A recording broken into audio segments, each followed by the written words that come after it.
बाड़मेर से भूपेश हमारे साथ जुड़ चुके हैं और दौसा से देवेंद्र भी हमारे साथ जुड़ेंगे। इन सबके बीच में चूरू से गजेंद्र की भी मौजूदगी है। पहले मैं आपके पास आ रही हूँ। गजेंद्र, जरा दिखाएं तस्वीरें, किस मंदिर के बाहर आप मौजूद हैं, यहाँ किस तरह की तैयारी की गई है, क्योंकि आज 5वां दिन है, माँ कुष्मांडा का दिन है। तो माँ कुष्मांडा की किस तरह से यहाँ पर पूजा अर्चना भक्त कर रहे हैं, क्या तैयारियां मंदिरों में आज? बिल्कुल मणि, उत्साह है उस परंपरा भक्तों का जगह जगह। चूरू जिले की बात जी ये तो जगह जगह माता की स्थापना है वो की गई है। घरों में पूजा अर्चना का दौर है वो जारी है। मंदिरों के अंदर लगातार श्रद्धालु बढ़ रहे हैं। इस समय मौजूद की है कालिका माता मंदिर के, जहाँ पर सुबह सुबह दर्शन करने के लिए लोग पहुंच रहे हैं। आप देख पा रहे हैं पूरी तस्वीरें एमसी के ऊपर कालिका माता की। यहाँ पर काफी श्रद्धालु है वो यहाँ पर पहुंच रहे हैं और माता का आशीर्वाद है वो ले रहे हैं। और काफी मान्यता है यहाँ पर मंदिर के पुजारी भी है। माता का 4था दिन है, कितना उत्साह है दोनों में, क्या कहेंगे? तो श्रद्धालु भी याद करा रहे हैं, सब तो उसको दर्शन करने आ रहे हो, क्या कहेंगे? अभी तो नवरात्र का टाइम चलते हैं, रास्ते में दर्शन करने को आते हैं। हाँ, और नवरात्र के टाइम में सुबह सुबह दर्शन करने आ जाते हैं। माता का आशीर्वाद बढ़ता है। बिल्कुल, माता का बहुत आशीर्वाद है। किस प्रकार घरों में पूजा अर्चना की जा रही है, क्या कहेंगे? अभी तो नवरात्र का हो रहा है तो सभी जगह पूजा पाठ चल रही है। लोग घर घर में नवरात्र में घर में भी माता की पूजा करते हैं। तो देखिए मणि, सुबह से मंदिरों में भक्तों का वो तांता लगा हुआ है, श्रद्धालु वो लगातार मंदिर में पहुंच रहे हैं। और यहाँ पर चूरू जिले की बात करें तो चूरू में विशेष रूप से करणी माता और भीड़ माता की काफी मान्यता है। इसके अलावा जिले भर के मंदिरों में पूजा अर्चना का दौर जारी है। नवरात्र को देखते हुए विशेष रूप से मंदिरों की सजावट है वो की गई है। जी मणि, बिल्कुल गजेंद्र, आप तस्वीरें दिखा रहे हैं कि किस तरह की तैयारियां मंदिरों में यहाँ पर की गई हैं। और इन सब के बीच में ज़रा देख लेते हैं कि बाड़मेर में क्या तैयारियां हैं, किस मंदिर के बाहर आप मौजूद हैं। भूपेश, ज़रा बताएं और भक्तों से बातचीत भी अगर कर पाए तो आप।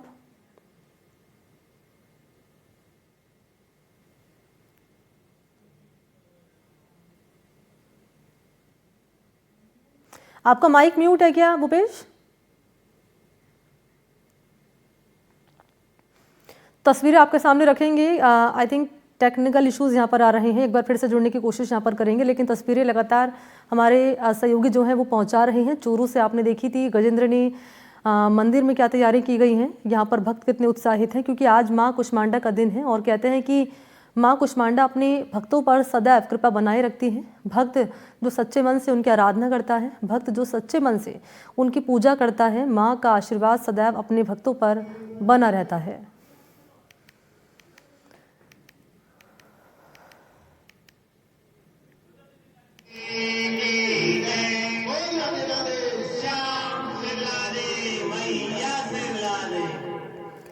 तो माँ कुष्मांडा 8 भुजाओं वाली दिव्य शक्ति है, इसलिए इन्हें अष्टभुजा देवी भी कहा जाता है।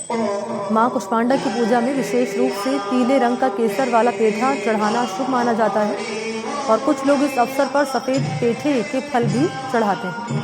इसके अलावा मालपुआ और बताशे भी माँ कुष्मांडा को भोग के रूप में अर्पित किए जाते हैं।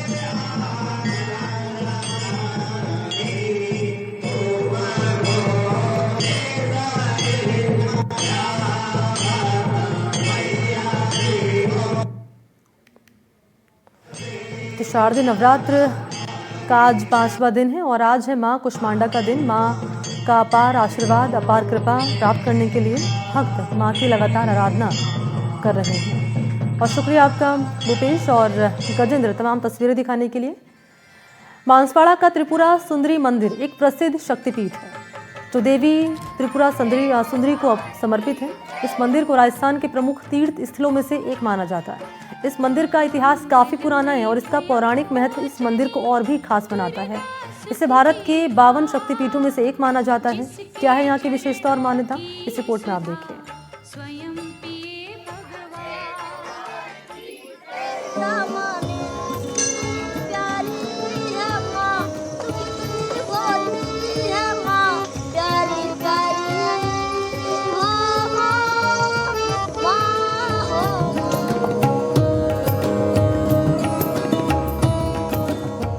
बांसवाड़ा शहर से लगभग 20 किलोमीटर दूर बांसवाड़ा डूंगरपुर मार्ग पर तलवारा के पास उमराई गांव में स्थित है माता का एक भव्य धाम और इस धाम का नाम है त्रिपुरा सुंदरी मंदिर। राजराजेश्वरी त्रिपुरा सुंदरी मंदिर का इतिहास 900 साल पुराना है। ऐसा माना जाता है कि देवी का पीठासन इस स्थान पर आकर गिरा था और ये भारत के 52 शक्तिपीठों में से एक है। मंदिर की खासियत यह है कि यहाँ माता की जो मूर्ति है वो काले पत्थर की है। ये ठीक वैसा ही काला पत्थर है जिससे अयोध्या में रामलला की मूर्ति बनाई गई है। माँ त्रिपुरा की मूर्ति 10 मुख है। ये षोडश की एक बहुत प्राचीन मूर्ति है। कनिष्क काल से ये मूर्ति बनी हुई है। इसमें 10 विद्याएं हैं। ये तो दर्शन करने वाले यात्री जो भी आते हैं उनको 10 देवियों के दर्शन यहाँ होते हैं। ये तीसरी मूर्ति काली, त्रिपुरा और माँ सरस्वती तीनों का मिक्स रूप है, इसलिए इसको त्रिपुरा कहा गया है। ये पुरानी कनिष्क काल की मूर्ति है। ये मद्रास का पत्थर माना जा रहा है। अब हमें भी इतनी जानकारी नहीं है। ये कनिष्क काल का मंदिर है और मूर्ति प्राचीन हमारे पूर्वज पाताभाई पंचाल द्वारा इसको स्थापित की गई थी। इसलिए हमारे पास जो लेख है उस आधार पे हम कह रहे हैं कि कनिष्क काल की मूर्ति है। त्रिपुरा सुंदरी की खासियत ये भी है कि वो मोक्ष और साम्राज्य दोनों की देवी हैं। प्राचीन काल में ये गुजरात के सोलंकी राजाओं की इष्ट देवी थी और इसलिए यहाँ आज भी राजनीति से जुड़े राजनेताओं का खास जमावड़ा रहता है।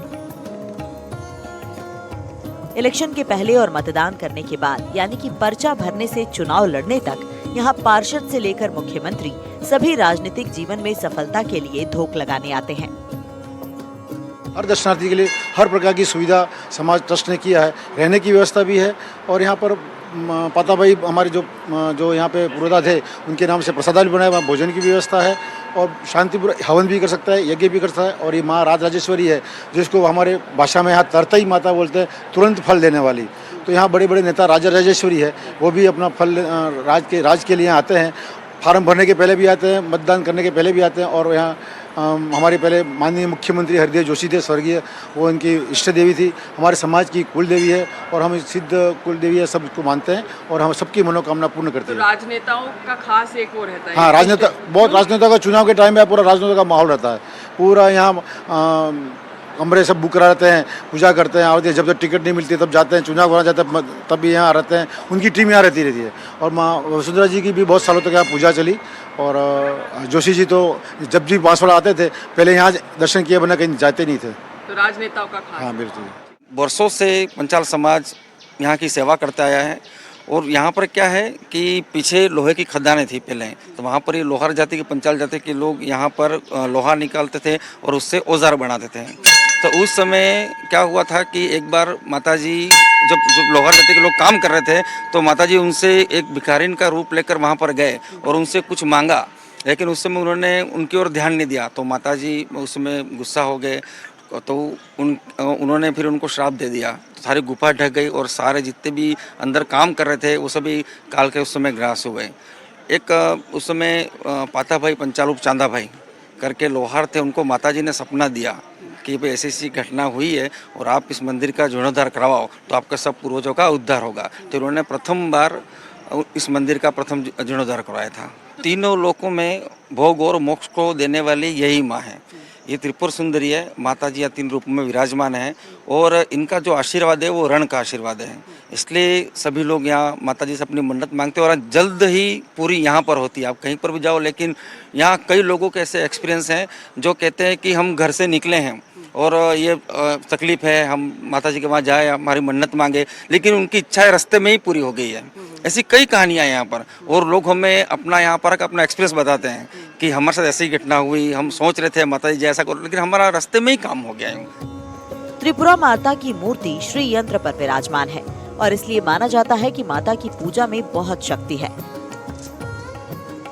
श्री यंत्र देवी की शक्ति का प्रबल प्रतीक माना जाता है, इसलिए यहाँ त्रिपुरा सुंदरी में तंत्र मंत्र और यंत्र की शक्ति है। कालांतर के बाद में इसका जीर्णोद्धार हुआ पंचाल समाज के द्वारा और पंचाल समाज का जीर्णोद्धार होने के बाद में जो आज तक जो वहाँ 900 साल से पूर्व से चलता हुआ जो परंपरागत के यहाँ पर सेवा परिक्रमाएं चलती रहती हैं। साथ ही माँ भगवती के विषय में मैं आपको बताना चाहता हूँ। जो आप संपूर्ण विग्रह देख रहे हैं, इस विग्रह के अंतर्गत में चारों तरफ भगवती की अश्वारूढ़ा देवी हैं, जो भगवती की पाश से उत्पन्न हुई थी। निम्बासुर नामक राक्षस का वध करने के लिए, भंडासुर नामक का वध करने के लिए पाश से उसकी ससैन्य शक्तियों को उत्पन्न किया था और उन्होंने युद्ध के अंदर भंडासुर का वध किया था। साथ ही भगवती के जो यहाँ जो स्वरूप में अंतर्गत में योगिनी तंत्र मंडल बना हुआ है और 51 भैरव शक्तिपीठ भी इसके अंदर विद्यमान है और कृष्णावतार की झांकी भी इसमें विद्यमान है। इसलिए ये यंत्र मंत्र तंत्र की अधिष्ठात्री देवी है। योगिनी तंत्र के अंदर जिस तरह 64 लाख तंत्र तंत्रिकाओं में मनुष्य के 64 लाख तंत्र होते हैं, उसी तरह से यहाँ पर 64 योगिनियों का एक योगिनी पर एक तंत्र तंत्रिका पर उनका कमांड है। त्रिपुरा सुंदरी मंदिर लोहे की खदान के किनारे पर बसा हुआ है। यहाँ हर शिलालेख प्राण प्रतिष्ठा करने के बाद ही स्थापित की गई है, इसलिए मंदिर का हर कोना पुण्य का लाभ देता है। राजस्थान गुजरात के सरहद पर बसे होने की वजह से त्रिपुरा सुंदरी मंदिर में प्रधानमंत्री मोदी गुजरात के सीएम रहते हुए 2 बार आ चुके हैं। वसुंधरा राजे हर चुनाव के पहले और चुनाव नतीजों की घोषणा के पहले भी यहाँ से आशीर्वाद लेकर ही मैदान में उतरती थी। भारत के चीफ जस्टिस भी यहाँ आशीर्वाद लेने आ चुके हैं और माता के भक्तों की संख्या काफी बड़ी है। मां त्रिपुरा के प्रति लोगों की गहरी आस्था है और मां की महिमा अपरंपार है। माँ त्रिपुरा सुंदरी का इतिहास 900 साल पुराना है। लोहे के खदानों के किराने बसे इस मंदिर की मान्यता ये है कि यहाँ पर हर शिलालेख जो स्थापित किया गया है वो प्राण प्रतिष्ठा के बाद ही स्थापित किया गया है, इसलिए मंदिर का जो हर कोना है वो पूजनीय है। राजस्थान गुजरात की सीमा पर बसे इस मंदिर पर प्रधानमंत्री नरेंद्र मोदी 2 बार आ चुके हैं जब वो गुजरात के मुख्यमंत्री थे। वसुंधरा राजे हर चुनाव प्रचार के पहले यहाँ मंदिर में दर्शन करती थी। देश के चीफ जस्टिस भी यहाँ पर आकर आशीर्वाद लेकर गए हैं। प्रतिष्ठित श्रद्धालुओं की संख्या तो लंबी है, लेकिन कहते हैं कि माँ को हर भक्त दुलारी है। त्रिपुरा सुंदरी मंदिर से कैमरा पर्सन सुशील कुमार और निखिलेश सोनी के साथ हर्षा कुमारी सिंह, एनडीटीवी। तो बाड़मेर के गढ़ मंदिर में नवरात्रि में भक्तों का माहौल, यहाँ पर भक्ति का माहौल चरम पर है। सुबह 5 बजे से ही श्रद्धालु मां के दर्शन के लिए दर पर पहुंच रहे हैं। मंदिर परिसर को भव्य रूप से सजाया गया है और मां दुर्गा की आराधना में भक्त पूरी श्रद्धा से व्रत रखकर शामिल हो रहे हैं। मंदिर प्रशासन ने भक्तों की सुविधा के लिए विशेष दर्शन की व्यवस्था यहाँ पर की है। एकदम बाड़मेर के जो जोगमाया के अम्बे माता के मंदिर में है। यहाँ जो पुजारी उनसे बात करते हैं आज किस तरीके का 5वां नवरात्र, किस तरीके से जो लगातार भक्ति के 9 दिन है इसमें किस तरीके के अनुष्ठान होते हैं और आखिरी अष्टमी और नवमी के दिन किस तरीके के विशेष अनुष्ठान और पूजा पाठ होंगे, जानते हैं अमिन पंडित जी से। अब आज कितना नवरात्र, किस तरीके के अनुष्ठान चल रहे हैं? आज शारदीय नवरात्रि का 5वां दिन है। इस बार नवरात्रि एक ज्यादा है। तो नवरात्रि की चतुर्थी चौथ है और 5वां दिवस है।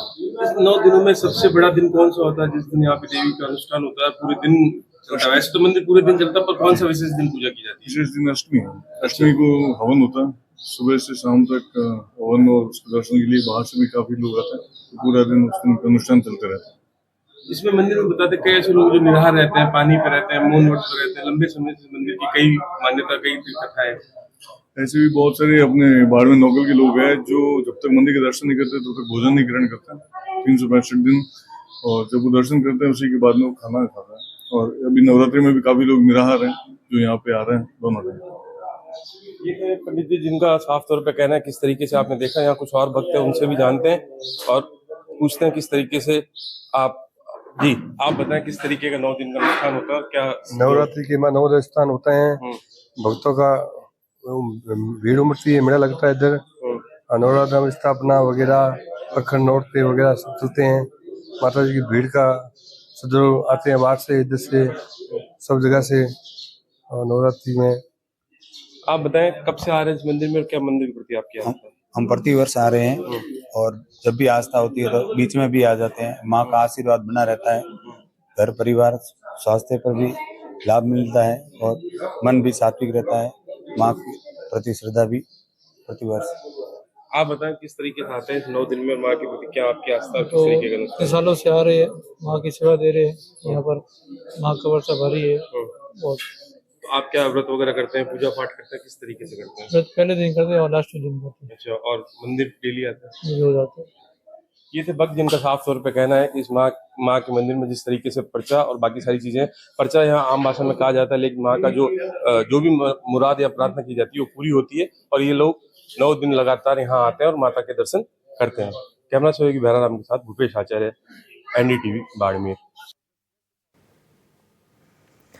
तो प्रदेश में माता रानी के कई मंदिर हैं जिनकी अपनी अपनी मान्यताएं हैं और एक ऐसा ही प्राचीन मंदिर है जो उदयपुर के अरावली की पर्वत श्रृंखला के एक पहाड़ पर स्थित है और ये मंदिर है नीमच माता का मंदिर।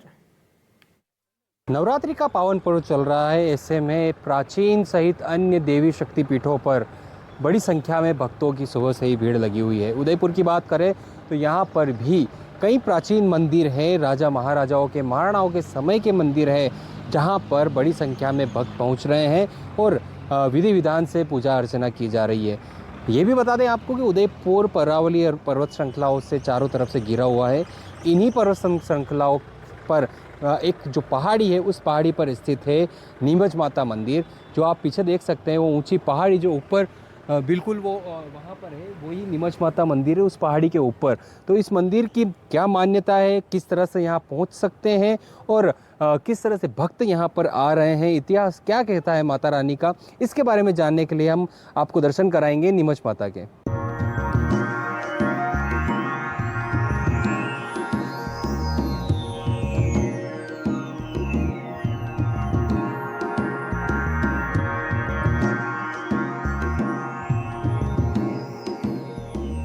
उदयपुर के फतेह सागर झील से लगभग 3 किलोमीटर की दूरी पर देवाली पहाड़ी के ऊपर नीमच माता का मंदिर स्थित है, जो उदयपुर आने वाले पर्यटकों को काफी पसंद आता है।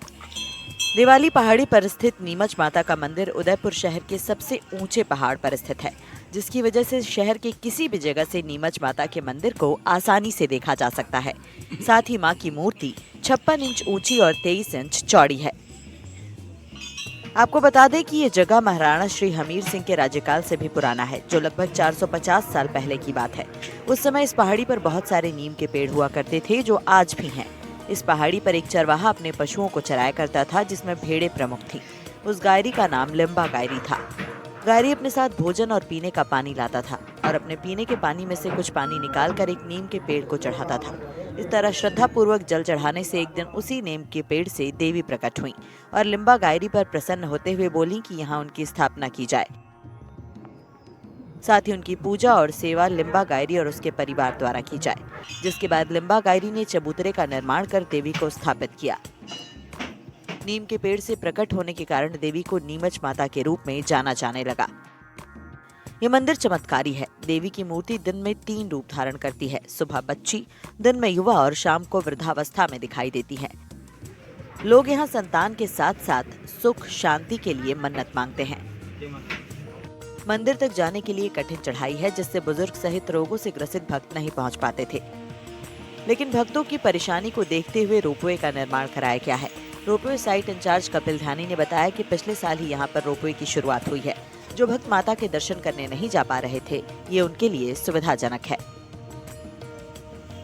पहले जो 700 मीटर की जो चढ़ाई है, वो कई बुजुर्ग जो थे वो नहीं जा पाते थे। उनका एक सपना था कि नीमच माता जो कि काफ़ी प्रसिद्ध स्थान है, वहाँ पर पहुँचना मुश्किल था। लेकिन अब रोपवे, जिस तरह से मेरे पीछे आप देख सकते हैं, ये रोपवे जो है, रोपवे का संचालन होने के बाद में जो कि जितने भी बुजुर्ग हैं, अब बुजुर्ग भी आसानी से माता रानी के दर्शन कर सकते हैं। और जितने भी जो आप पीछे देख सकते हैं, वहाँ पर ऊपर पहाड़ी पर विराजित है माता रानी। और ये पूरा रोपवे जो है वहाँ पर लगातार भक्त जो है उनको ले जा रहा है। और रोपवे के साइट इंचार्ज हमारे साथ है कपिल जी ध्यानी, जिनसे बात करेंगे।